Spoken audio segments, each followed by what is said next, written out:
This is a Blackstalgia podcast. What is going on, entire world? This is Kelby. We're back with the Blackstalgia crew minus Chris. He is somewhere in Denver, and he's having a good old time. But to my left, to your right, or maybe somewhere up there, is Carmella.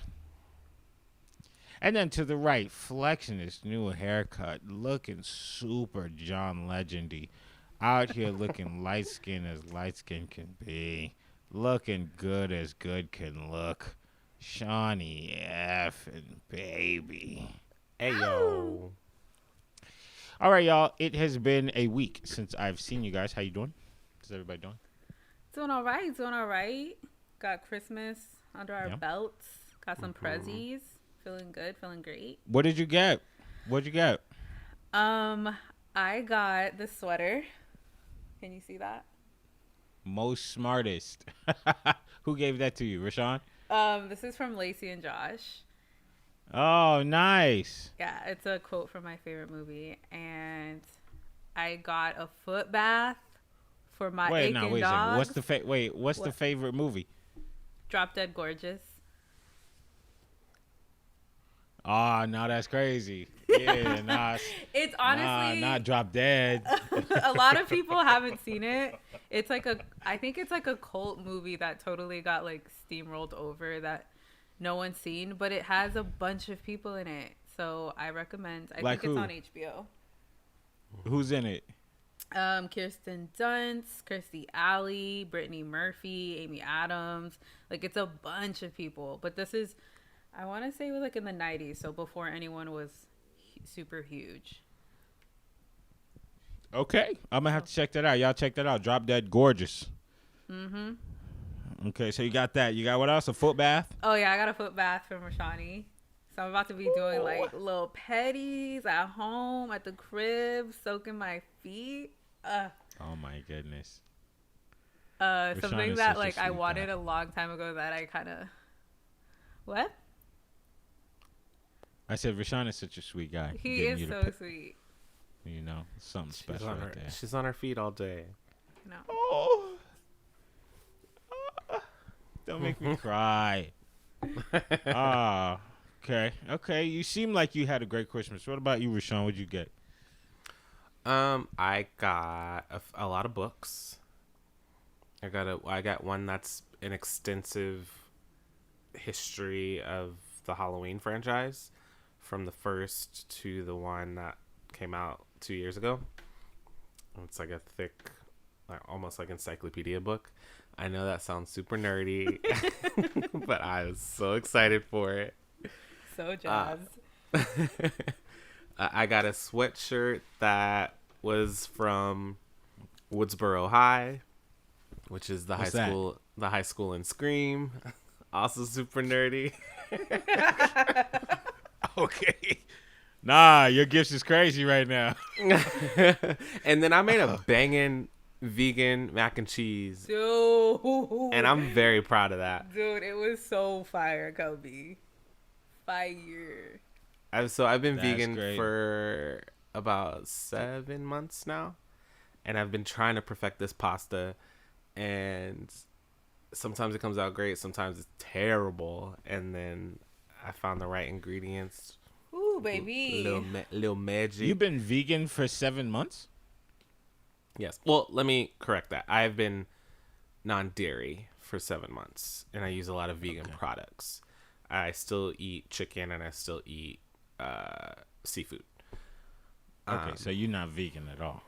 No. So I'm non-dairy. I don't want to say I'm vegan. Sorry about that. Yeah, I was gonna say because I know once people hit vegan position, they gotta tell everybody, yo, I'm vegan. They'd be like, I actually I was trying to find out what gas you wanted to pump in your car, and I'm vegan. You know, so I realized you ain't do that. So that's when I said, nah, you can't be a real vegan. No. Okay. I do use a lot of vegan products, which are delicious. Okay. Dang. Where'd you guys get Marla? We missed her on the show. Well, she hasn't opened her gift yet, but I don't think she'll hear this before she opens it. She's really into like witchy stuff. Like she has like a pendulum and she be burning sage and like all those voodoo candles and shit. So instead of, I fell into it. So I bought her this book that talks about all of that and some crystals because she got some negative energy on her sometimes and I need it to go away. So I'm gonna, give her some of those. What else? Oh, and I gave her like this book like for the moon cycles. Like it's all that combined. About to turn this hoe into a full witch. She said charmed. Yep. I'm gonna pray for her. God bless. She not gonna come back on the show. And the last time we saw her was the last time on Blackstalgia. Witchy things. Is she a what they call them? A Wiccan? A Wiccan? No, she's not into. She's just into. The aesthetics of it. Yeah. Her energy. I feel like she's The energies. Yeah. Not so much The like energy. the spells. Oh, I got her. Okay. I got her a tarot deck. A tarot, you say? Mm-hmm. Yeah. All right. Well, a couple Bible verses for that right there. What did you get? I got myself some Chinese food. Some orange chicken or beef and broccoli? What are we talking about? 100%. I got myself some cashew chicken, some white rice, some orange chicken, couple veggie spring rolls, and we was good. I was good. Yeah, Christmas is not normally my holiday. I don't necessarily give, and I don't get either. But I did go to the theaters. I went to the drive-in theaters. I saw a couple of movies, and this is going to be my topics for today. The movies that I watched on Christmas. Ooh. I know you guys are movie fanatics, so I figured you might be able to connect with this. My luck will be that you guys saw none of them, and we'll just have to breeze on past all of them. But Merry Christmas to everybody. I have a Christmas playlist that I created, and I might put it out there for you guys, but it also might just be too late for you guys. So Happy New Year's as well to everybody who's listening to the Blackstalgia podcast, the greatest Black people podcast currently on the internet. Okay, so let's get into the things that I watched that really, really, really did something to my soul. So I started off Christmas Day watching Soul, Disney Soul. You guys catch it? Yes? No? Maybe so? Not yet. We're about Not to. yet? Yeah. You're about to. Okay. Then there's not going to be too much spoilers for me. I will say a couple of things here. I think that movie is pretty dang incredible. It's pretty dang incredible. Very solid writing, very beautiful art. Some of it is really weird, and I can definitely see how the first time you watch it, you're like, oh, this is kind of odd. I don't know if some of these cartoons fit, some of these characters fit. But the more you watch it, the more it's just pleasing to your eye. But I will say this. I don't think that they should have casted Jamie Foxx to play the lead character. I think that they should have put Courtney B. Vance in there, and it would have really solidified that role. But that's the only grievances I truly have with it. Now, I have seen a theory, and I don't know if I should say it because you guys didn't watch the movie. So I will try and keep it general and say this. Apparently, in Black Disney movies, they like turning Black people into non-people. Like, okay, yeah. Like Princess and the Frog type of thing. Okay, I keep hearing that about Princess and the Frog. That's not a great example. The name of it is Princess and the Frog. But I guess because she is not a Black person for almost 80% of the film. So she's just like a Black voice as a frog versus seeing like a Black girl on screen most of the time. You know what I mean? Yeah, but I mean, it's that old story of kissing the frog and blah blah blah, and more of it has to do with Louisiana black culture than anything else. So I just don't see how that's a great example. It's that the point of the movie is she's not a person. Now, if they turned Moana into a duck, then I would have been like, the hell I got to do it, Moana. But the frog is in the title of the movie. Right. So Yeah, the frog princess is a pretty famous fairy tale. So it's a very famous fairy tale. So to me, that's not a great example. But everybody who's brought this up to me has never given me another example. So we can't run to, they always turn the black people into non-people. Unless you guys can give me another example. I saw the other one that people brought up was Spies Like Us, or Spies in Disguise. Excuse me. Spies in Disguise. He turns into a pigeon. A pigeon. That's not a Disney movie. It's not a Disney movie, but the article that I saw, but I was gonna bring it up, but I hadn't watched Soul yet. Was those two movies and Soul. Okay, so they're saying that Hollywood in general turns black people into animals. Yes. Or like the black people aren't on screen for very long. But I don't know. I haven't seen Soul yet, but I also, Ariel doesn't talk for most of The Little Mermaid. Sleeping Beauty is Ariel black? No, I'm just saying, like, Sleeping Beauty's asleep for most of her movie. So I definitely hear the criticism, but I'm also sidelining their princesses. I don't think that's something that's new. Right. You know what I mean? Or that the princess has a handicap, or the main character has some reason why they can't be themselves. Right. Yeah, you don't hear Ariel sings one song and then you don't hear from her until the end of the movie. So there are things like that I do understand, and it's definitely more visible because there's so few characters that look like us. So when we do get one and she's turned into a frog, it seems like there's something going on behind the scenes, but I don't know. Well, I mean, that makes me think about Shrek and Shrek's wife. Ain't nobody upset that she turned into an ogre and she decided to stay into an ogre. Spoiler alert. Nobody's upset about that.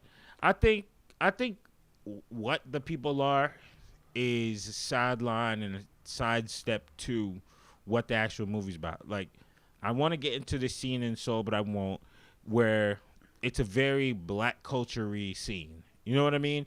And Soul is something I'm gonna step over in a quick second, but I think that the element of the culture of black people and then is like second or third in the forefront of the movie. There's bigger themes in the movie that's just like, the main character is black, or a lot of the characters are black, but it's not really about like, look at these blacks. You know what I mean? It's not really about that. It's, there's more to it. It's a very smart story. I can understand if you are looking for a reason to be upset, and then you're like, nah, they turn us into a blank. They turn us into a frog. Not again. All right, I guess so, but what I'd be more upset about is if Tyler Perry wrote Soul and then it wasn't good. Then I would be like, damn, bro, like they couldn't even give us a good movie. I would be more upset about that. But Soul was so good that like, he's not a human for a good bit of it. I don't care. I mean, I'm excited to watch either way. So I'm very excited. Yeah. Are you guys watching it tonight? We might. Maybe. Yeah. Okay. Yeah, let me know how you guys feel about it. I thought it was very good. Okay, now, the reason why I'm here on this podcast today is to talk about Wonder Woman 1984. You guys watch it? Yay, nay? We did. Yeah, to watch it. I want to hear your thoughts first. So I didn't love it, but I didn't hate it. I thought that the beginning, like the first maybe 20 to 30 minutes almost, was excellent. And then it kind of fizzled out for me. I really. Why was it excellent? Um, I I really liked the fact that it was like super comic book ish.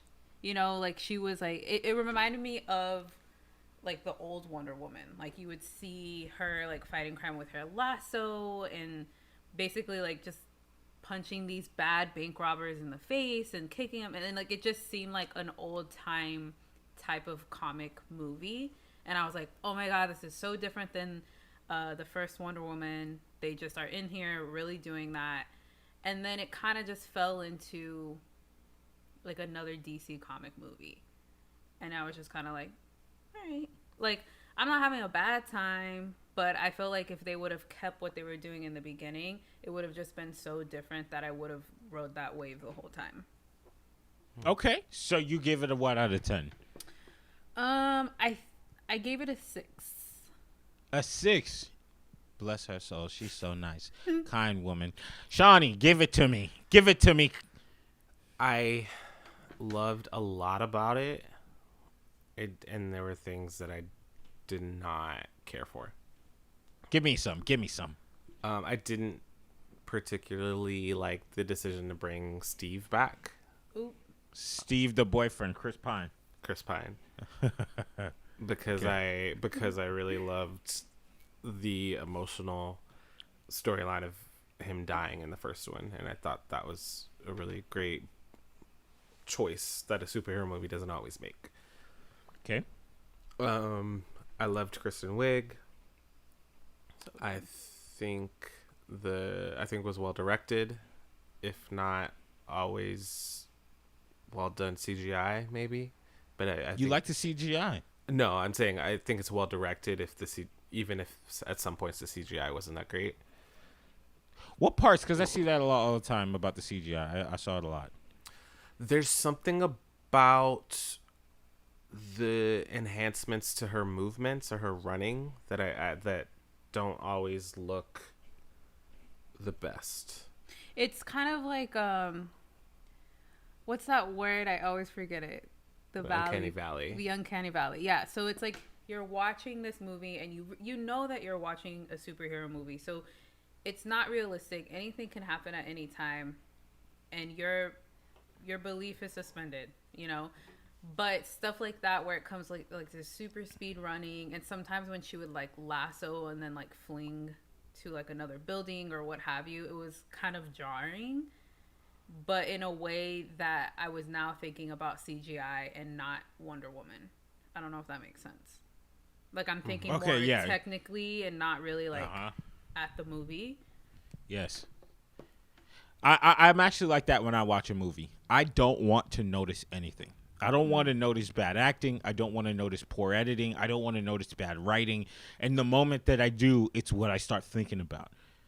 Yeah. I want to just watch the movie and be entertained. I want to be lost in the movie. I want to leave there not really either not having a hardcore criticism about it or being like, that was great. Right? Yeah. But I don't have that for this movie. I don't have a lot of good things to say about it. And I finished watching it saying, that was pretty bad. But then over time, after I finished watching it, I said, this was not pretty bad. This was trash. Really? I thought it was trash. I'm going to tell you why. First of all, the writing of it is horrible. Horrible. The lines, the entire story is pointless. The entire story. Why? Who sat in a room and read that script and said, yeah, this is we like that. What? A person who wants to grant wishes for no reason aside from him being a failure. So once he gets what he wants, all of a sudden he wants what? We don't know. World domination? We don't know. We're not 100% sure. And then some lady that wants to help him, but we're not sure why. Why? Because he gave her a little bit of attention and they kissed once. What? Well, I think she helps him because she realizes that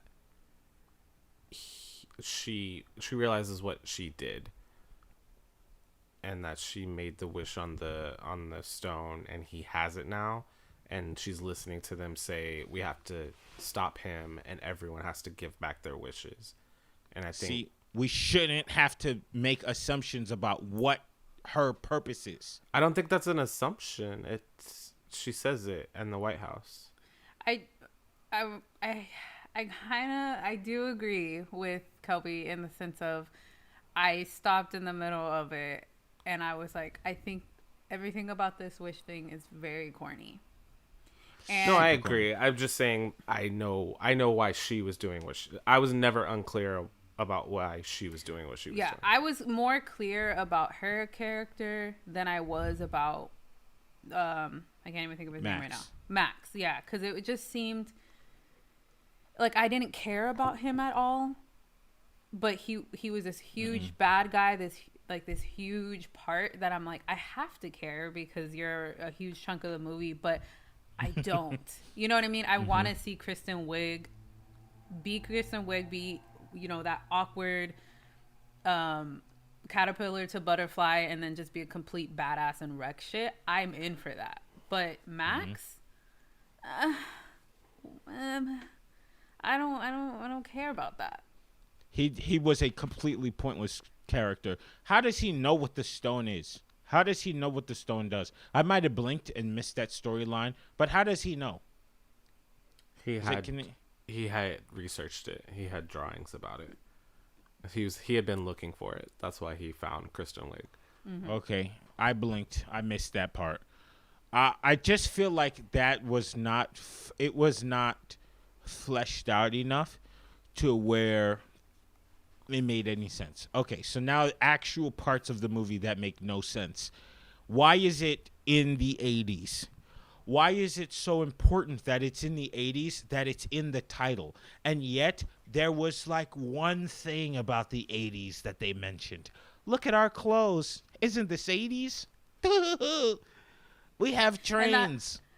And that's the thing is like when it started and you're like, okay, it's WW84 and then it just was like super 80s. You know, we see everyone with the classic like teased hair and the big geometrical earrings and all of that, and it's just so 80s. I was like, oh, we are really doing this. We're really like sticking to this 80s thing. I'm in. And then nothing else is 80s again. And so I'm like, okay, for what maybe purpose? Right. And I'm like, for maybe there's gonna be something having to do with like this very specific date, because it's not like 1980, it's 84. So I'm like, okay, yes, very specific date, but nothing really ever like comes about again about the date. Nothing. And why did she have to stop those guys in the mall? What was the point? Is it to show us that she's a superhero now when you guys never mention it again? Is that the point, that she's a secret superhero and nobody is? They don't put it in the newspaper. They don't talk about it. I just don't understand. Why is it in the 80s? Why was that second opening scene? Why are there two opening scenes? It just makes no sense. Okay, fine. I'll ride along with you. Then she gets in the plane. She says, I can't make things invisible. I've only done it on a cup. 7 seconds later. Okay, the plane's invisible. Yeah. What? She said, okay, I did it. Yeah, good job. Okay, cool. Yeah. Cool. And then you're supposed to be like, wow, yeah, the invisible plane. Yeah, sweet. Then 30 minutes later, she's like, yeah, I don't even need this plane. I can fly. What? What? And then she's not even really flying. She's swinging on clouds. Patty. This ain't it. Is it Patty though, or is it the writing? Yeah, Patty did great. I think it's more so the writing. Isn't Patty the writer?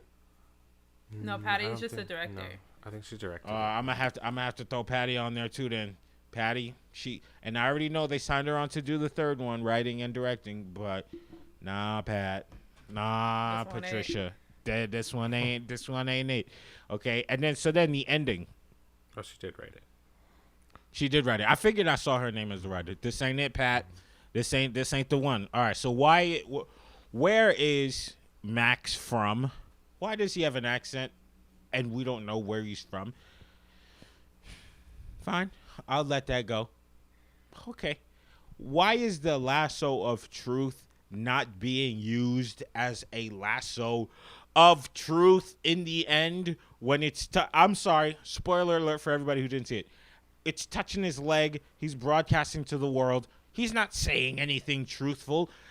There's no lasso of truth happening in truth. And her final monologue has nothing to do with the truth. She just says the truth. And then everybody's like, I rescind my wish. Yeah, I rescind it. That was a great speech. And I'm going to give all these $1 billion back that I wished for. I don't need it. What?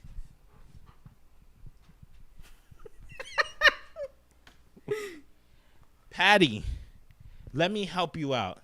The story got to make sense. First of all, this wish thing is the stupidest thing I have ever seen in a superhero movie. It is so stupid and pointless and corny that I don't think a Marvel writer would ever sit in a room and be like, yo, let me just pitch this wish with this wish rock real quick. Is this a citrine? They would throw that person out of the room. They would. No one would ever say, let me do the wish rock. What's the point? Also, what was the point of never really showing, aside from the 12 seconds that they showed, the Chris Pine original character, like the person that he is versus his like spirit? What was the purpose of showing him for like 2 seconds and then not playing off of that in another scene? It just makes no sense. It was like, I definitely thought there was going to be a moment where, I mean, yeah, for sure. Like where there was a mix up, like, cause everyone sees him as the original guy, right? Except for her. Yes. So I definitely thought that they were going to be like in her job or like just literally walking down the street and they're like, oh, hey, what's up, Tom? And he's like, oh my God, I have to like pretend to be this guy and I don't even know who I'm supposed to be pretending to be. You see? Yes. He could have done that. That could have tied it up in like 4 seconds. Or he has a quick conversation where somebody's like, hey, you didn't come to work today. Oh, right. You gave us 2.5 hours of, hey, I'm this guy now. How did he even become the guy? We get it. She wished for it. But he was just like, hey, Diana, I'm at the same party you're at. It's me. You didn't even give me when Chadwick came back at Endgame as the Black Panther, they gave him his moment. They sure did. This man walked out like he was ready to save the world. This guy was at a party in Wonder Woman. He's at the party and he's like, yo, Diana, it's me.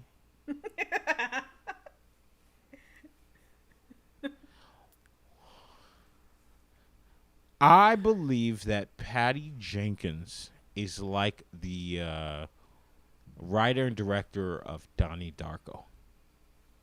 You caught one. You caught one. And that's it. You're gonna have to hand the lasso to somebody else. Get a lasso to Joss Whedon. He could do it. What's her Donnie Darko? The first Wonder Woman. She also made another movie called Monster. Monster is very good. Monster. That's really good, Monster. and this is so different. Monster is really, really good. But I'm gonna just say because that movie was from like 2003 or something like that. Yeah. I'm gonna have to say that might have been a different Patty, like a different time in her life. So she's a different writer today. 17 years later, she's not even the same artist. I can't compare. So I'm gonna say that the first Wonder Woman, you caught one on that one. There you go. That's your one. You should have went out hot like Mace did. Okay, don't come back to ruin your legacy. You remember when the first Wonder Woman came out? People was talking about, oh, this is the greatest woman movie of all time. This movie saved the world. And then this second one comes out, and we're wishing upon rocks.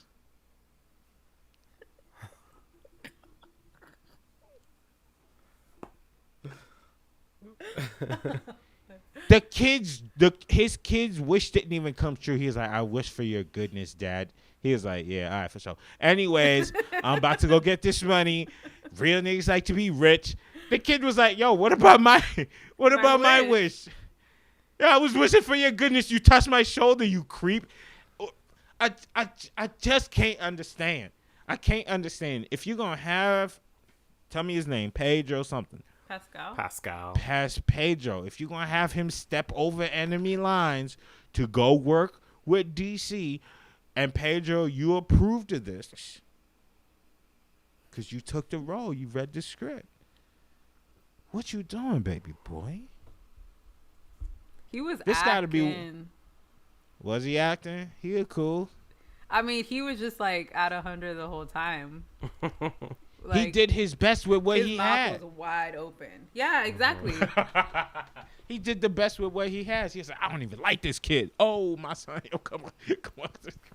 They should have had a scene with the mom where the mom is like, I know you. See, I could write circles around Patty right now, yo. Not to say, but listen, I would have had a scene with the mom where she comes in and they have a story, like just 5 minutes. That's all we need. Just 5 minutes where she's like, telling why she's not with him anymore because he's hungry, he's manipulative, he's over eager. That's why she had to leave him for some schmuck, and that's why he got to have his kid on the weekends. We don't even know why he got the kid on the weekends. He doesn't even know why he got the kids on the weekend.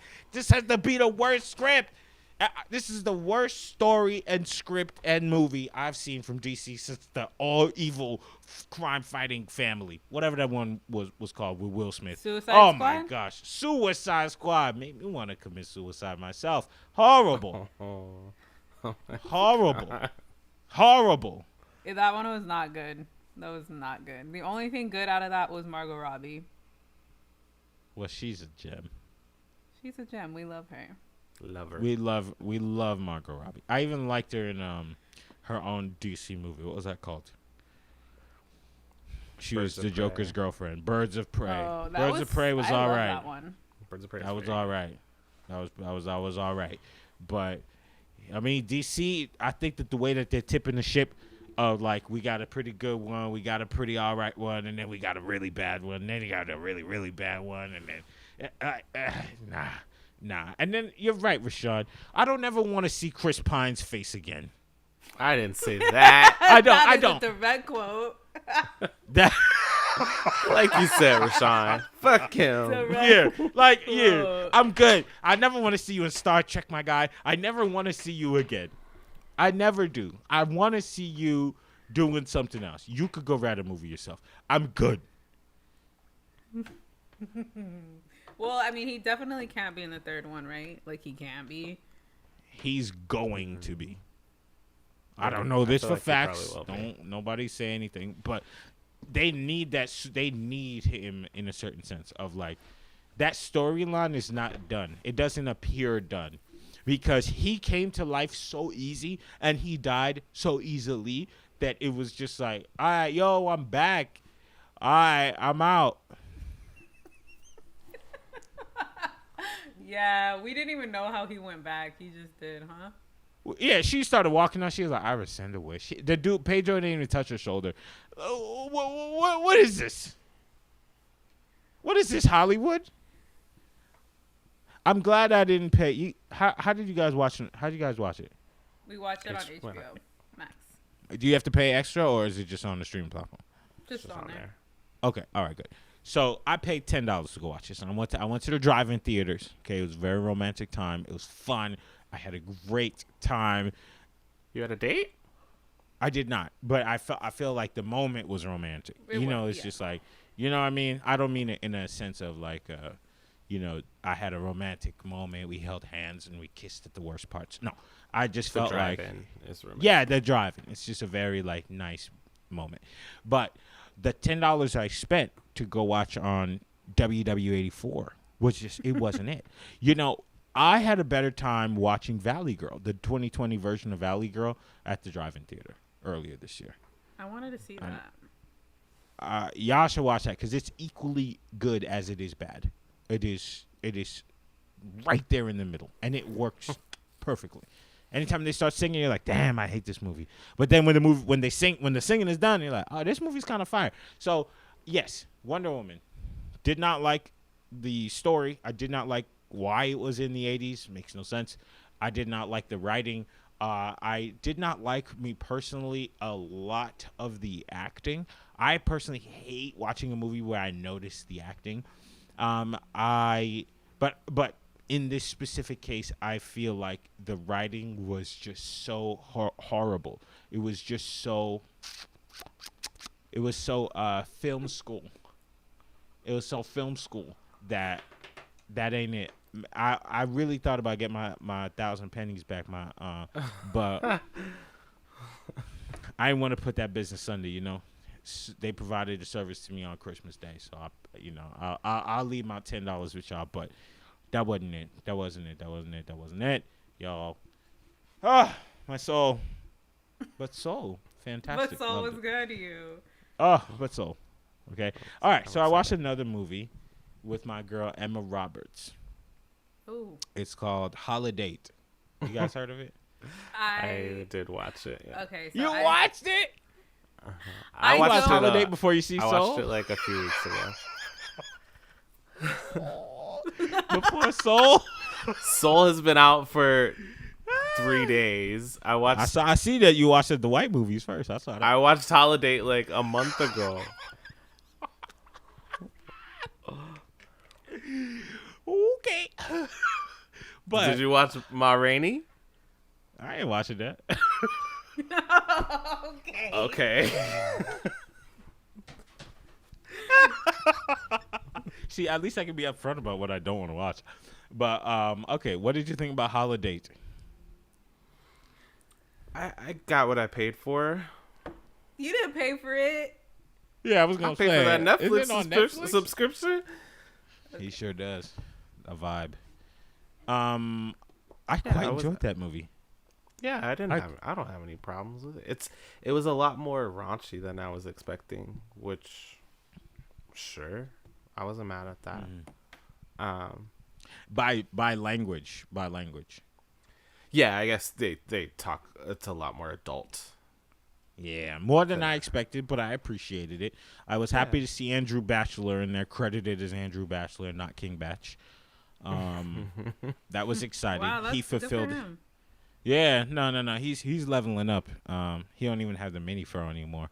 But I was excited to see, him fulfill those 13% of blacks in the movie. I sat there on Christmas Day and was like, this is kind of a cool movie. Emma Roberts, she don't even got to try. You know what I mean? She's like one of those actors that, like, I don't even think she's an actress. That's why I don't like her. She don't gotta try, and she ain't willing to try, and that's why she's not good. Shame. And this has been the Blackstalgia podcast. Good night. I support this energy. I support it because you said it with no stutter. So what you mean? Like, here's how I see this. I'm glad you brought this up.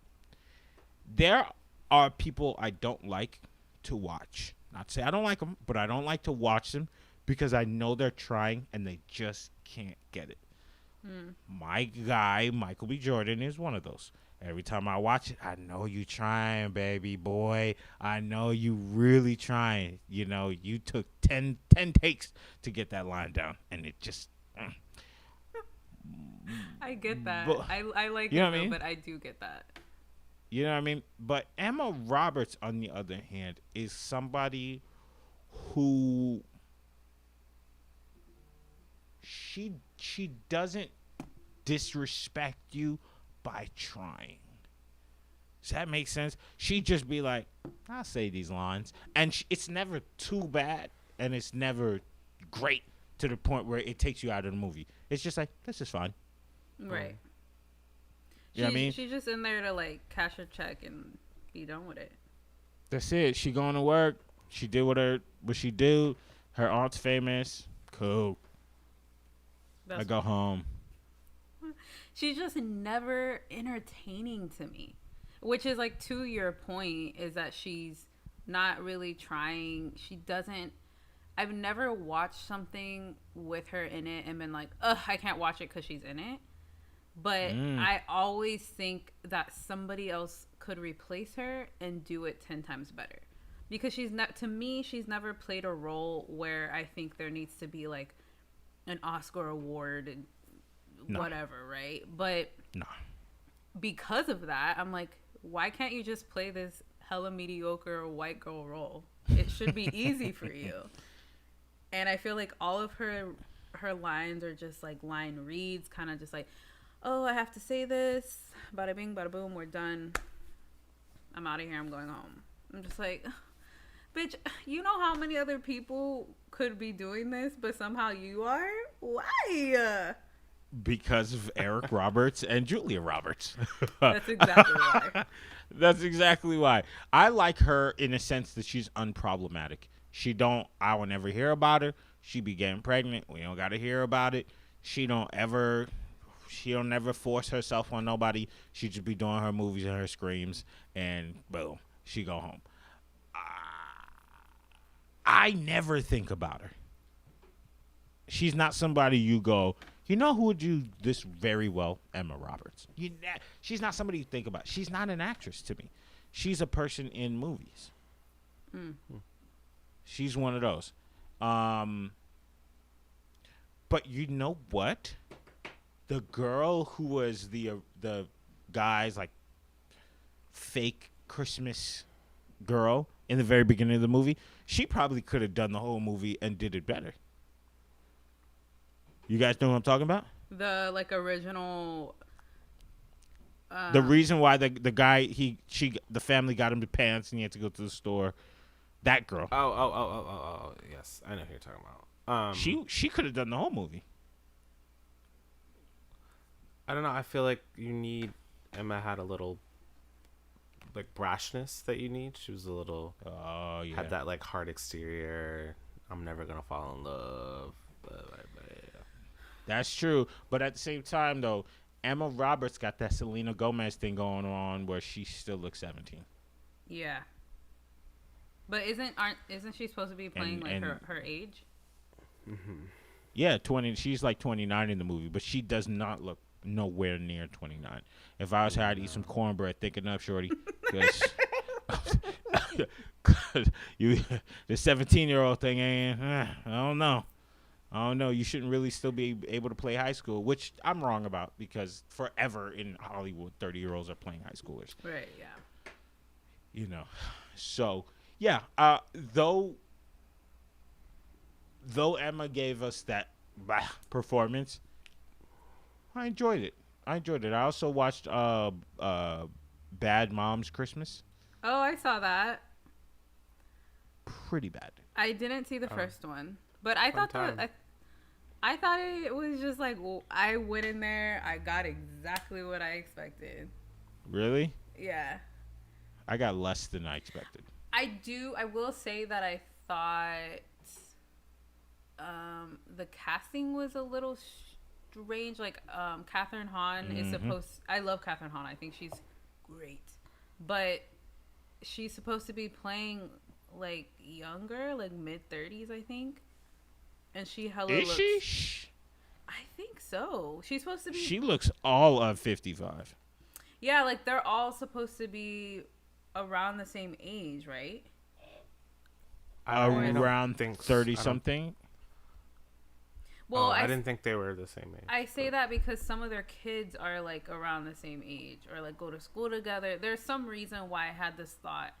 And I remember thinking, like, why is she playing so young? I only thought about that when the guy came in, the guy from This Is Us came into the play. Oh, yeah. Justin Hartley. But her kid looked 18 or something. Like, kid looked 15. That's true. So, I don't know. I don't understand why he was Australian, but okay. The kid? Yeah. Yeah, I thought I missed it because I haven't seen the original. So I was like, oh, maybe it's something I just don't get. I don't remember the original. But I will say Catherine Hahn is a very nice person. That's good. Yeah. I met her She's once super a long super time nice. ago. Yeah. But I met her quite a few times. She's super nice. I did not know she was famous. That's how nice she is. You know, typically like nice people, like or famous people, they have a certain about them. Like Yeah. I'm famous, so Right. you know she was just very normal. But yeah, that's all I watched. What about you guys? You guys watch anything else? You watched a lot, Copes. Yeah, you did. I did. I really kind of I took some time off just to chillax, you know? That's good. A little Christmas vacay. Yeah, you know, I'm tired. But I'm about to get right back on it tomorrow. I'm about to get back on the ball, you know. Monday. There's money to be made, okay? Always Just money. saying that. Ooh. Money. It ain't just money, but I think it's more about like the purpose. You know, the money is the tool, but there's things to do, and I'm excited about it. Y'all excited about next year? Well, We'll talk right, about that. right now. I'm saying, oh, We'll talk about that after this break. Okay, welcome back to the Blackstalgia podcast. All right, so the question I asked these beautiful black people before we went on break, are you guys excited about next year? I can only imagine that Rashawn is saying yes after a haircut so sleek. He's got to be looking finer than a bee for somebody. Let me know. got my hair cut. My mind is a little bit clearer. ooh. And I'm saying right about now, no, I'm not excited. Tell me why. I'm gonna just sit in my pessimism for a little bit. I'm not happy about the way this whole pandemic has been handled. It took a week for the you know who to sign this goddamn bill, but he signed it about an hour ago. I don't know. Ask me tomorrow. Answer might change, but right now I'm just like, I don't have no hope right now. I just maybe I'll feel different in February and when we're in the year, but I think it's okay. I think it's healthy for me to be realistic right now, and I'm not hopeful at the moment. When you say you're not hopeful, you're saying that next year might be a lot like this year? Is that what you're saying? No, I think that the fallout is inevitable, and I think we're at the beginning of it. I think January, after all of holiday travel, and I hate to be going pandemic focused about my outlook, but sorry, that's what's on my mind right now. But yeah, I think January is going to be terrifying. So I don't know. Terrifying, you're saying as far as like COVID spreading. Correct. That we're saying, or okay, gotcha. Correct. Do I have hope personally and creatively? Yes, but I've had that hope at the beginning of 2020. Mm-hmm. And I've continued to do things that I've wanted to do and read books and write, and haven't really gotten to see my friends, but that's okay. So I don't know what things could look like in a month. Okay. That could be the consensus of a lot of people. You know, that could be how a lot of people feel. What about you? I feel like it's gonna be kind of the same. I don't know, because I feel like every year you are at your, New Year's Eve party or gathering or what have you, and there is that sense of hope, or like the leaf turning over, and it's just like, okay, I'm gonna wash my hands of this, 2019 year. We're gonna go into 2020 strong, and I'm gonna like get on that diet, or I'm gonna finish that script or whatever. And I feel like all of that might have been stopped in 2020, like been put on a back burner, and that reset button doesn't feel quite the same. I feel like it's just gonna kind of continue, like the feeling of 2020 is going to kind of linger on to 2021 until about fall, and then it'll start dissipating. So I don't want to say that I'm totally going into the year like pessimistic, but I do think there's a realism behind it. There's a realistic outlook of we're not going into a new year and everything that happened in 2020 is going to stop. Mm-hmm.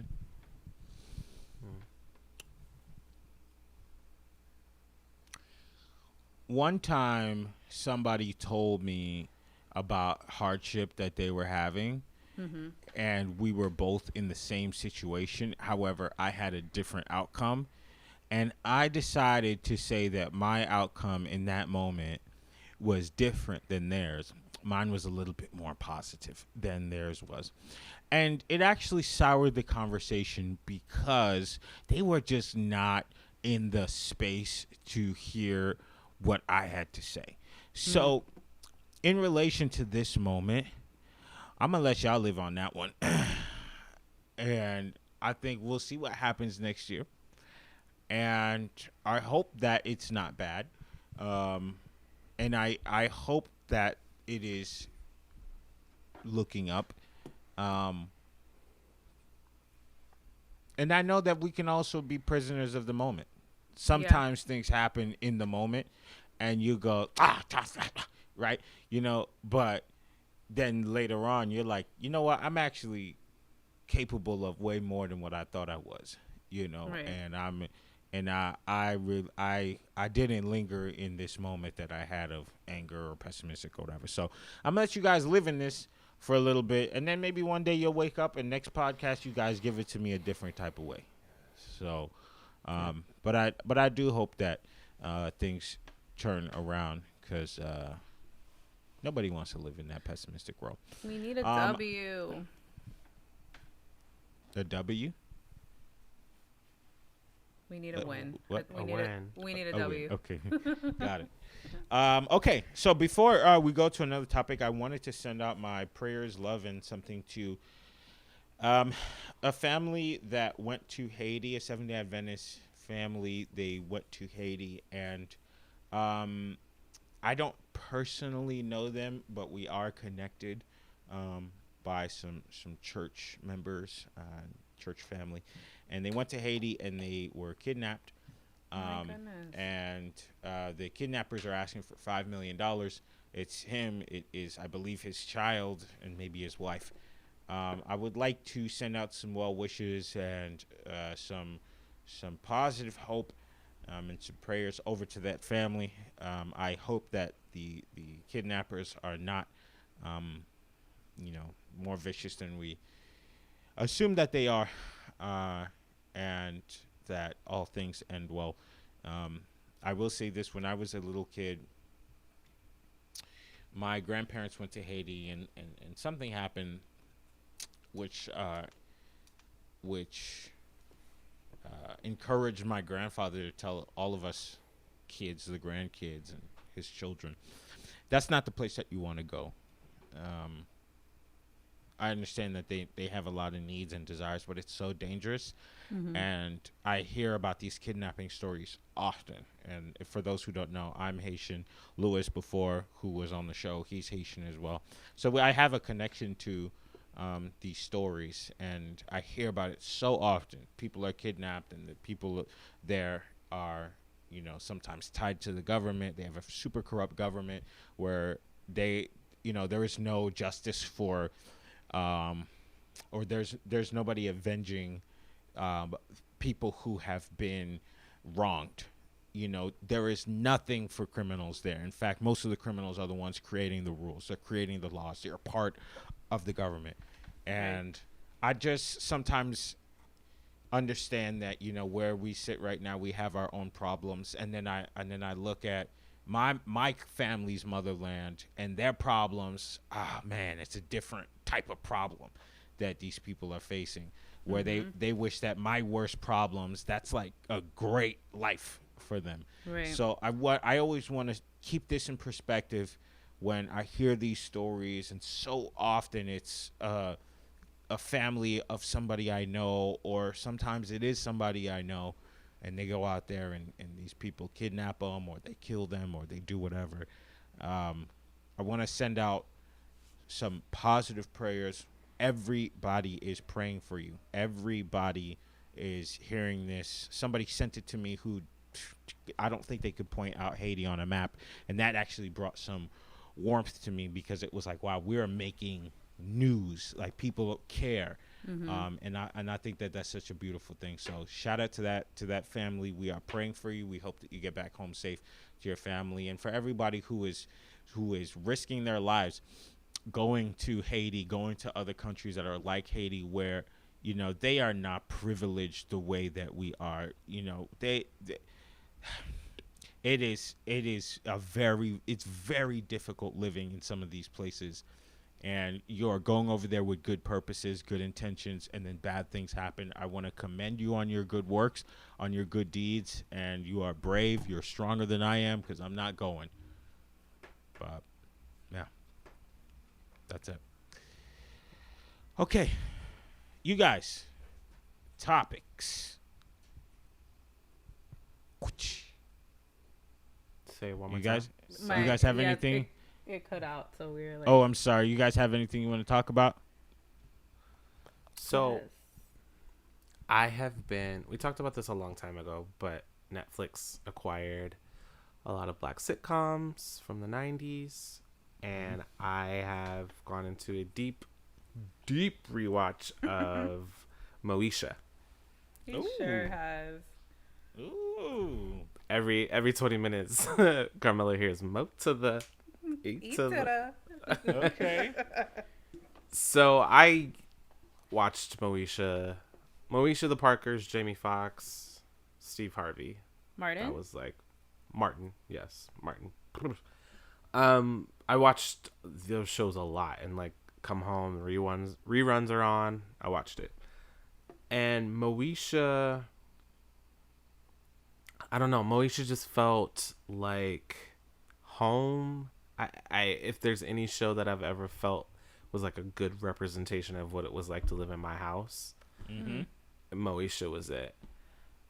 My mom's more like her dad and vice versa. Okay. Yeah. But so I'm on season 4, I believe, right now, and there's episodes that just feel there's an episode that just passed where Miles, her little brother, they find out that he's smoking weed, and there's a disclaimer at the beginning of the episode, and they talk about how important it is that you sit down after you've watched this episode and you have a conversation with your family about the dangers and how important it is to have a communication with your children.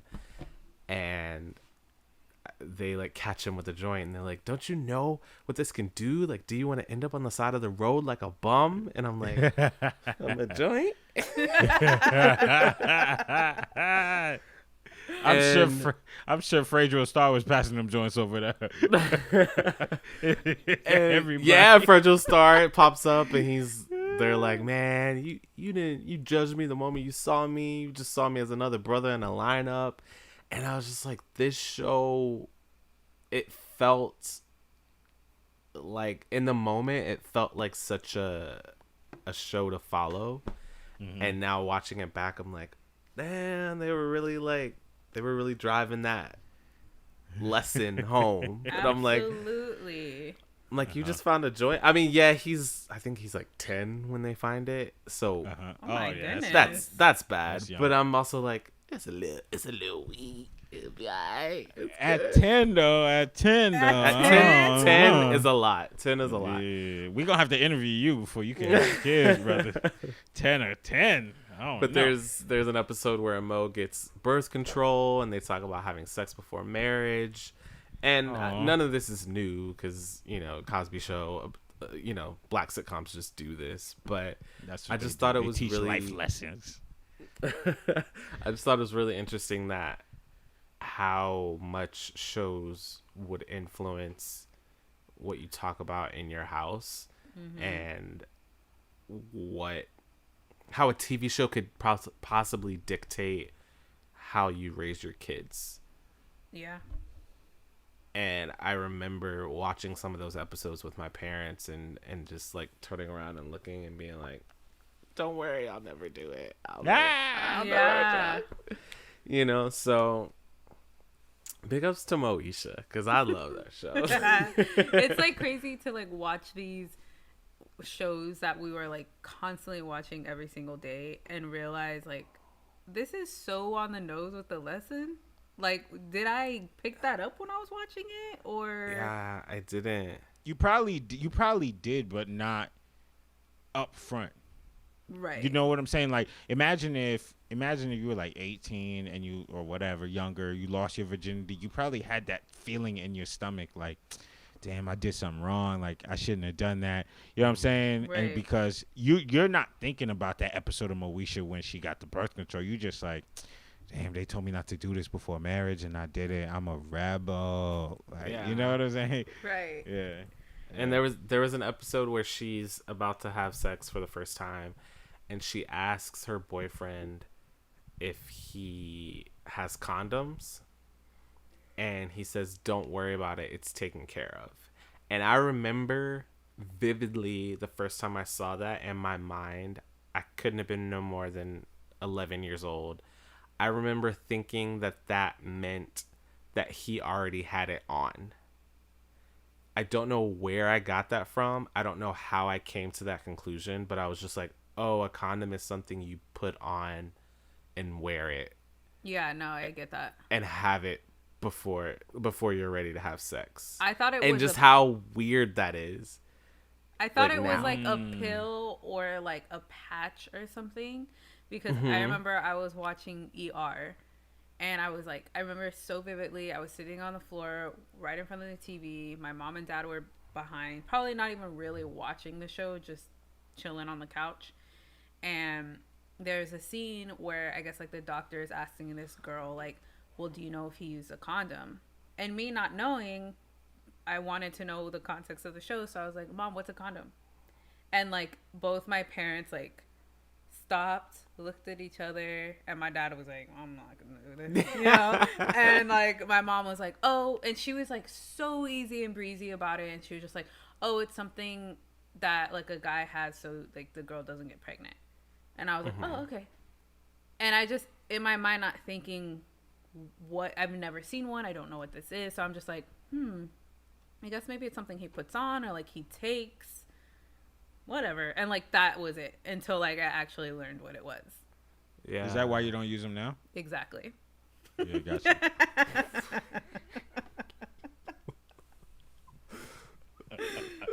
I'm gonna tell you what, yo, from Moesha, one thing I'll never forget. The little boy, when the mom was like, "Go clean behind your ears." I'll be seeing him on every girl I like on Instagram, and I want to comment so bad. Yo, go clean behind your ears. Yo, get off my get off my favorite Insta girls. Yeah. Did you guys watch Parenthood? Yeah. Yeah. Love Parenthood. There was the dude in the Parenthood. I see him all the time. At least I used to. He's on Hollywood Boulevard. Oh my gosh. I just saw the son. The dad? The guy who played the Not the dad. Wait, the guy who played the son. Who is that? Let me pull him up. I just saw him. That's like, such a 2 days ago. Oh, the dude with the braids. Let me see. Do you know that like when you type in Parenthood, the white people version comes up? Yeah. Oh, say The Parenthood. The Parenthood. Oh, it has like a little apostrophe on it, right? Oh, got it. The Parenthood. Got to keep it black. All right, so I mean, this is where I learned about Robert Townsend. That was the first time? I think so. I want to say I think so because the show started in '95, and I was born in '90. So, I mean, so I was still a kiddo, you know, when it came out. But I want to say the guy who I'm talking about, I actually like. Me and Frank used to see him all the time on Hollywood Boulevard. I think he was trying to push a mixtape or something like that. It's a cool dude. Let me see. They don't have any of their faces on it, but Reagan Gomez. Mm-hmm. her name is Reagan Gomez Preston. In love. I've been in love with her since I watched that show. Yeah, I can see You're that. talking about Kenny Blank, Carmella. You're talking about Kenny Blank. I'm talking Tyrone about Curtis Williams, I believe. Curtis Williams. I don't know who that is. Oh, Curtis Williams. He was the little brother. Yeah. Yeah. You saw him recently? Yeah, so I guess he is friends with one of my coworkers. And I would have never recognized him just because I saw him when he was a little chunky kid, and now I would have just like never gotten that. But he was like, oh yeah, he was on the Parenthood. What? Mm-hmm. Damn. I would have never ever, even if he told me that, I would have been like, I don't know what character he was. Because the character I remember is he just said little brother. is I was like, TK. oh, okay. 5 seasons. And Wow. he's the one that I see him all the time in Hollywood. And I'm actually a really big fan of Kelly Perrine from One on One, who this dude has not stopped working in 30 years. But do you guys know who Kelly Perrine is? Mm-mm. He was on One on One. He was he was Flex's best friend who always had the little doofy hat on. I'm looking at him now. Yes. Okay. Yeah, this guy. I'm a big fan of his. Like I've always liked him. I want to say I'm attracted to him, but not like that. Like anytime he's in something, I'm like, oh, I'll watch it. Yeah. But he has not stopped working in. Let's see, his first role was in 1990, and he was in 21 Jump Street. He's only 51. Young guy, man, and he's super talented. Everything he's in, he bodies it. He just does such a good job. But yeah, I like him. I like that dude TK. I want to say his name is TK Kirkland. No, TK Anderson. That dude Nigel Thatch. I always said, why doesn't he play Malcolm X? And then he did. Yeah. So yeah, The Parenthood to me was that jam. I love that show. Is that on Netflix too? I don't think so. No. Look at how they're hating on us, yo. We got to ban Netflix. Get your money Cancel back. Netflix. Yeah, I ain't here for this. Whack. What else do they have? They have Moesha and what else? Got the Parkers, which I'm gonna start after I finish. They got Girlfriends, half and half, 1 and 1. Sister. Half and half. I love half and half. You remember how bad Lisa Ray was? Wait, that's different. Is that not half and half? The Will Smith produced show? That's half and half is the one with the 2 sisters. That's sister, Rashawn. Half and. Lisa Isn't Ray half and half the one that's that was All the of Will Us Smith? is what you're talking about.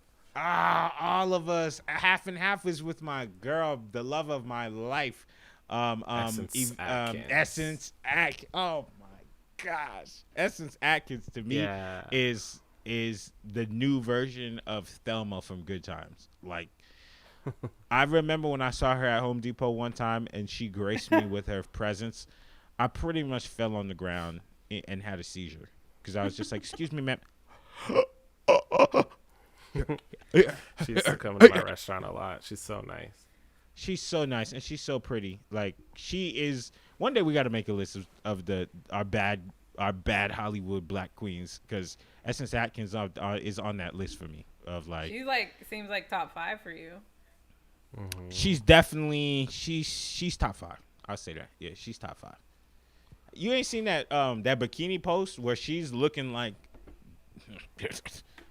come on, Essence Atkins don't eat dairy. I'll tell you that right now. Okay, I'll tell you that right now. Essence Atkins is something special to me. Yeah, All of Us is like loosely Will Smith's life or his marriage. Is that newer? Yeah. When was that? No, I think that was 90s. Isn't that early 2000s? 2003 to 2007. Oh. Oh, yes. I remember this little kid. All of Us. That's what it was called again. Uh huh. Yeah, that show I enjoyed watching it, but I don't know why it's not something that stuck with me aside from how fine Lisa Ray was at the time. Elise Neal, I love her. Lisa Ray to me when she did that show, I was like, golly. There's actually something I want to bring up. So there was this interview done with Tisha Campbell. There was an interview done with Tisha Campbell, and she said after her divorce, she was left with like $7. Oh, I saw that. Yeah. What y'all think about that? So is she saying that her husband took everything from her? Basically, is what happened, right? You know, the way she said it, it makes it sound like that. But I've heard that Dwayne Martin has had financial issues for the past 20 years. Wait, did we not talk about this? I think me and you talked about it because I remember I watched the clip of it. Oh, okay. My bad. Sorry. But only clip I saw was literally just like her talking about he left me with nothing and I had to just like start from scratch. So I'm like, How do we not know that he ain't got nothing? so like he didn't have anything before? And I don't want to talk bad about them because I have met her before and she's a super nice lady. Kids are really lovely. However, the way that story is told us, I had $7, blah blah blah. There's something in me that says that if you had $7, he probably had $3.50.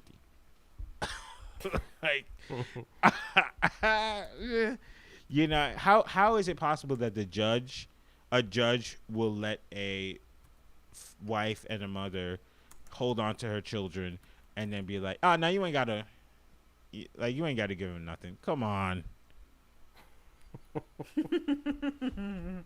Is this written by Patty Jenkins? Come on. Oh. You think I'm gonna believe that story? Okay. You think I'm gonna believe that story? Callback. No, I don't believe it, man. Come on, man. I'm pretty sure he was like, he probably is my neighbor right now. Has a roommate. He's out here in the trenches. What happened to him? Did he like go bankrupt or something? I really don't know the story. If I were to piece something together, I feel like he is really good friends with Will Smith. And it might be, I'm not saying it is, but I'm saying it might be a situation of keeping up with the Joneses, okay? Where if that's what they got, maybe I could do the same thing. But listen, man, he signs the check, not the other way around. So Okay. I've heard... But he has been working. He was on Kevin Hart's Husbands of Hollywood. He was on that show 2014, 2015. Was that on him, BET? Nick Cannon. It was on BET, so you know they was getting, $3,500 a month. Yeah. That was BET, right? Yeah, it was on BET. So yeah, I mean, I saw that interview and I was like, I don't know. I don't know if you really leaving there with $7. But I hope she's okay. She is on a new show on Fox. She was on that Dr. Ken show, and then she was on the show called I forgot the show, but it was a show about this couple having really, really smart kids. And she was on there with some dude I never seen before. And Justin Long. Nope, sorry, not Justin Long. The other guy from American Pie. The main Jason dude? Biggs. Jason Biggs. Jason Biggs. Him and some other lady who was in something else. Yeah, she's on that show. And I seen every episode of it. Not that bad. All the reviews say it's horrible. I quite enjoyed it. You liked it? You don't think so? Yeah, I quite enjoyed it. I actually watched the entire season when they first shut the country down the first time around. I was like, oh, what is this show? I think it's called Outmatched. That's what it's called. And I watched one episode and was just like, yeah, I'm gonna watch the whole season. So I took it. It's a 22-minute show. So I took like 4 days, 2 episodes a day, 3 episodes. Slowly. Enjoyed it. Yeah, I want to support her. I heard she only got $7 out of her marriage. So. I hate you. I'm trying to support. Well, I was gonna lead into my little topic here that kind of has to do with old shows. Did y'all watch Growing Pains? This is not a black show; it's a very white show. Growing Pains. We got Kirk Cameron. Oh no! And Lil Baby Leo. Yeah. Baby Every Leo. once in a while, he was a main character. No, he came in later. He was like the adopted son. Is Kirk Cameron older than Leo? Yes. He was older. Like, he was like the older, like 18-year-old brother, and Leo was probably like 10, 11, 12. What? I did not know that. Okay, cool. But a segue. So I guess recently, Kirk Cameron, like I only know him from Growing Pains, and then as of recent, he's like super Christian man, kind of like like his sister who is on the The Real, one of those. Not The Real. Full House. Full House, Girl yeah. from Full House, yeah. Huh? Yeah, and they're both very vocal about being Christians, but Kirk Cameron, he did some maskless caroling in Thousand Oaks like last week. And there was like a huge crowd, and he was up there doing his caroling, had a Santa beard on, but like underneath his chin, no mask. And I don't know, did you guys see any videos from it? I didn't see any videos, but I have heard this story. I heard he was out there doing his thing. Yeah, there's like a video where, he's doing his thing, he's up at the mic, and it's like a crowd, like a huge, massive crowd of carolers having a good time. And I'm not exactly sure who's filming, but there's only like one guy with a mask on, and it's like so reverse because he is the one saying, like, the guy with the mask is like, you guys don't care about other people, you're spreading the disease, and da da da da. And all of these people without masks are like, dude, you're crazy, get out of here. And it's just like so fucking backwards. Like, it just seems like, what planet are you on? Like, this is Thousand Oaks. Like, we're not that far from it. And it's like a massive community of people just like singing "Oh Holy Night" without mask and not giving a single fuck. It's so strange, but Okay, what's your take on it? On the caroling? Yeah, on this entire sitch. What are you doing, Kirk? What is happening? You know what the hell is happening. You know what the hell is going on. Why are you making people come out into this crowd and not wearing masks? And I think there was like a booth that was like saying like these people, I don't want to like talk about it too much because I don't know too much about this booth, but it was like making it seem like everyone was okayed to be without a mask in this area. I'm like, what? How? What's going on? But I have a quote from Mr. Cameron on what he said, just so we can 1 second, let me find it. So there he is with his mask, looks smiling, doing his thing. So Kirk Cameron said, "I'm looking around in my community and I'm seeing the devastation and the suffering of people whose businesses have been bankrupt, people who have been dealing with anxiety, depression, suicide spiking, the abused being quarantined with their abuser, and I can't just ignore that. I love my neighbors, and so I want to give them hope." End quote. So Beautiful. So I guess the resolution is putting them all together in a fucking parking lot and singing Christmas carols. What are you doing? What do you think, Rashawn?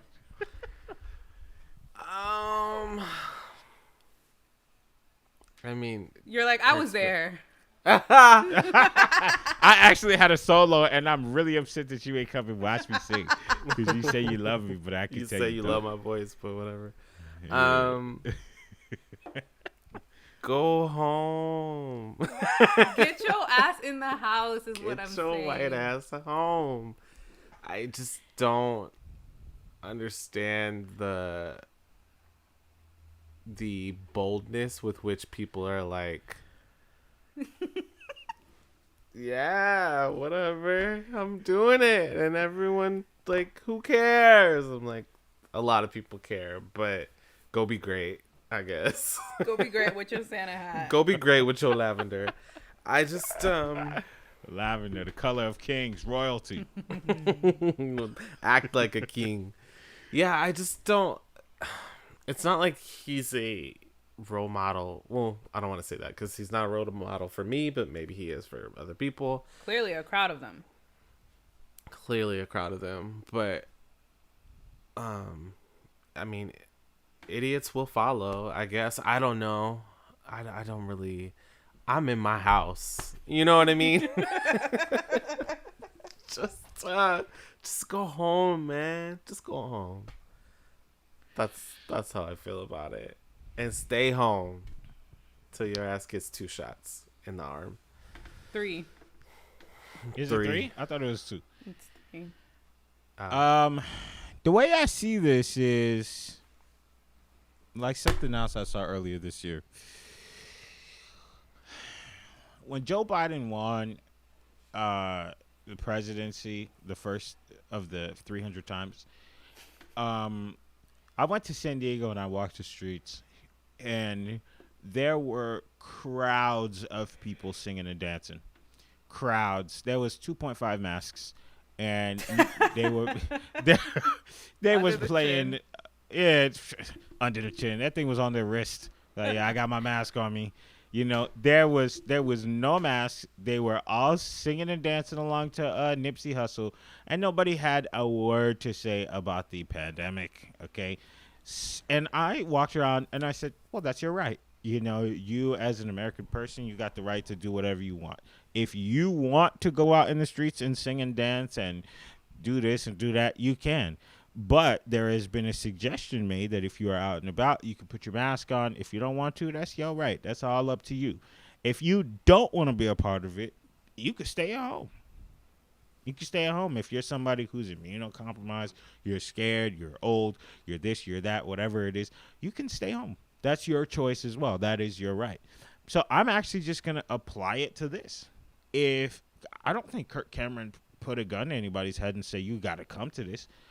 I'm going to say, if he invited you and you said, it's lit, I'm going, and you went and you decided you didn't want to put your mask on, that's your right. And clearly it is their right because nobody got arrested. So, okay.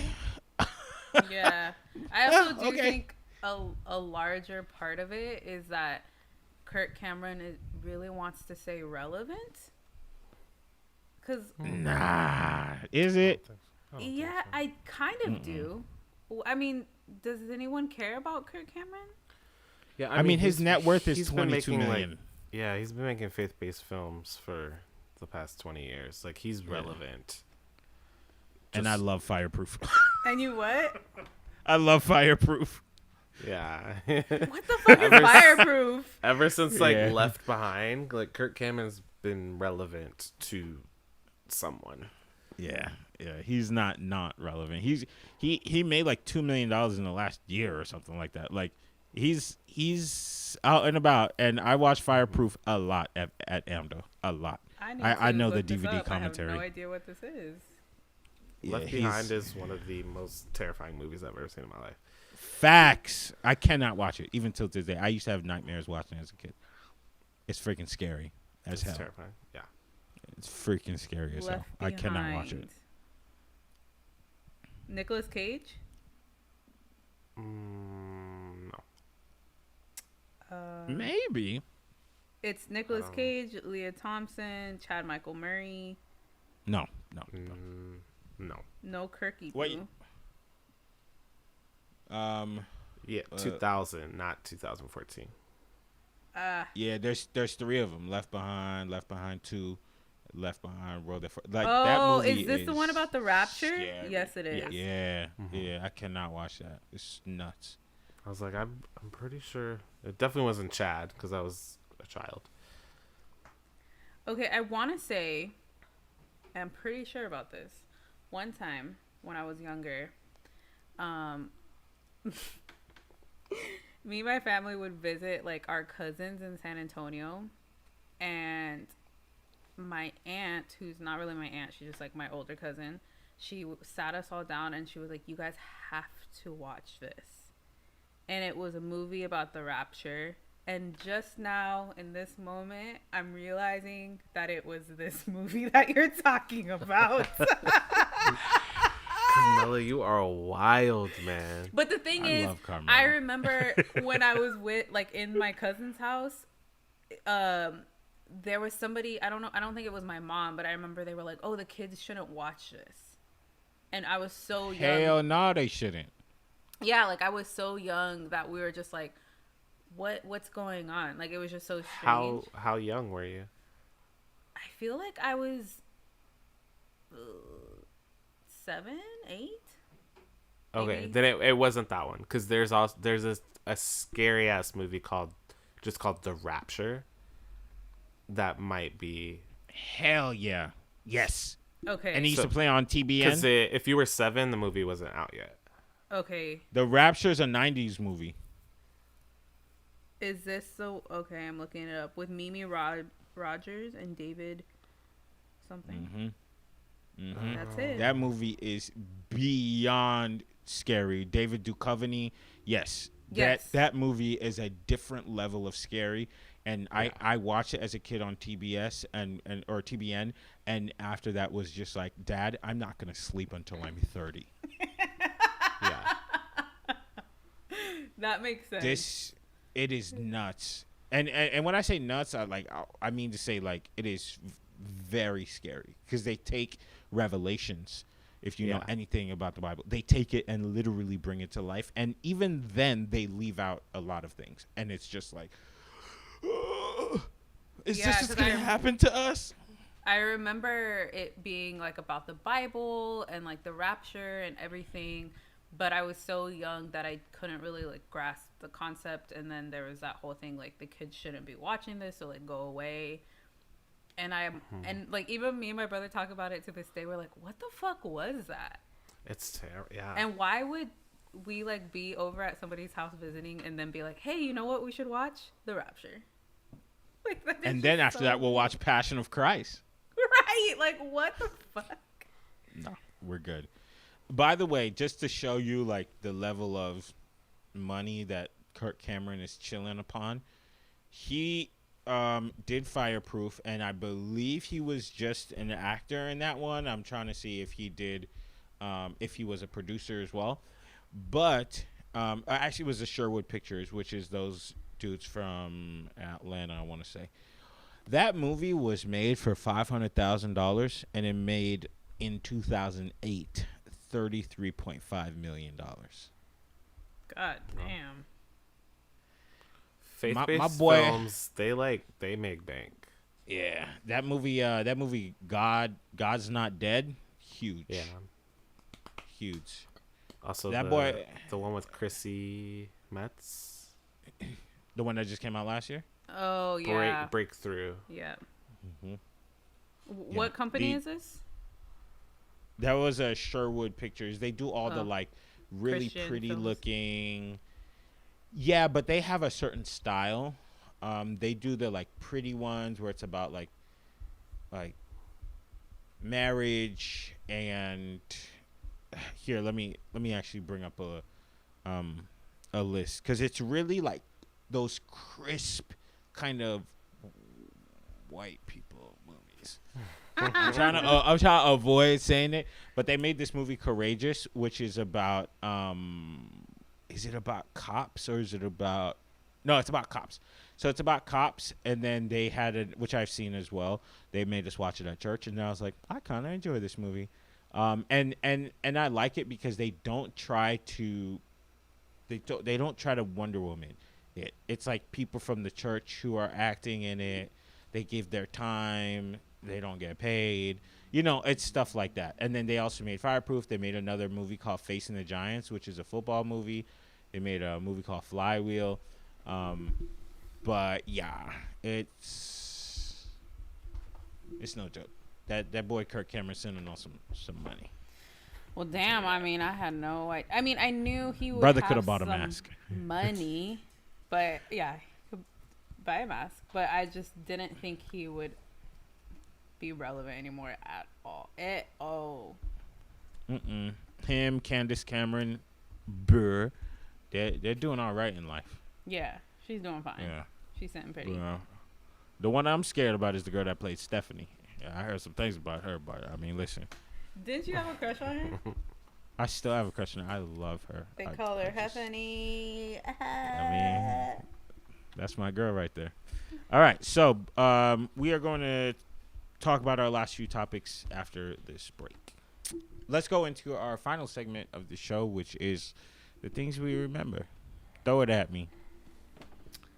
Ooh, do you guys remember? I feel like I always talk about like candy, but it just came to me. Do you remember Pez dispensers? Dude, I never actually ate the candy though.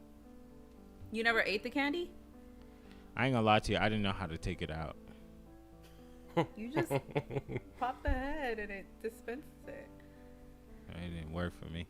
I feel like it was racist. I could have been one of those people that like collected them, but it just like it's a good thing I didn't. Why? I don't know. I just feel like they're cute, and it's something that I would be like. It would start with me buying like one or two, and then I would have like 20. But I never got into it. I just had one. My brother had one. We never reloaded the candy. I think we did it once, and we were like, and that's it. Pretty much the same thing with Beanie Babies. Yeah, exactly. I got two. I got two. Yeah, I got two. We good. Yeah. Good one. You? I miss VHS tapes. Oh, yeah. The smell. The orange one. Rugrats? Yeah, Rugrats. The Yep, Rugrats movie. Yeah. I remember I wore that. Lion King. Goofy movie. I wore those VHS tapes out. Doing Beauty and the Beast. Just something about rewinding. Like, the movie's over. Okay, you better rewind it because the next person that gets it, if they put it in and it's not rewound, they're going to be mad. Like, my sister was going to kick me if I didn't rewind the tape. So I just missed that. It's like a feeling. The feeling of like, I know you can do it now, but like when you were watching something funny and you would like get up out of the chair to like rewind it and just like stay there and keep pressing it so you could get the joke over and over and over again. Yes. That is it. Nutty Professor the Clumps. That was it for you. that was the vibe for you. Always. Y'all gonna watch Coming to America too? Yeah. I gotta watch the first one. I mean, what? No. Again. Don't be ashamed. Don't be ashamed. Nah, don't be ashamed. Don't be ashamed. Say it with your chest. I mean, what's the problem? I didn't watch it either. You haven't still yet? haven't, or I ain't watch it. We gonna have to get on this. I know. Everyone always says like, "Oh, yo, you gotta watch it," but nobody invites me. Aww, TFTI. I mean, yeah, that's a classic. I'm a classic man. You gotta watch it. Yeah, that's okay. Something that I actually really miss that ties into a couple rest in pieces is some. As a kid, you have like this suspended belief, like you don't look for things to be fake. You actually look for things to be real. And I didn't actually grow up watching wrestling until I was too old to watch it, but I watched it in high school. After everybody was like, "Yo, this is fake and whack," and I was just like, I kind of like this. I'm a like John Cena era kid, and I really miss watching things like wrestling and being like, yo, this is dope. I can just appreciate the storylines and the show for what it is. Because I remember when I was stop watching it, and it wasn't that long ago. I want to say it was like maybe 4 years ago that I was like, okay, I don't have the time for this anymore. Mm-hmm. But even then, I was just still very entertained by the stories that were being told and the way that people used to rock the mic. And a lot of people think being mean or being a jerk or whatever is talentless, but the people that really succeed, the people that we know their names, are people who used to get on that microphone and they used to sell the story. The Rock, Edge, Chris Jericho, these people that used to just, they used to live rent free in my head, all the time. Yeah. So I definitely miss that. So, to the wrestling community, one of our guys, John Hubert, passed away to lung complications. I don't know if you guys even heard about this, but he used to go by Brody Lee or Luke Harper, but he was only 41 years old and passed away yesterday. And it's just been one of those years, for so many people and for so many reasons, like Shad Gaspard, who died earlier this year and, in the water.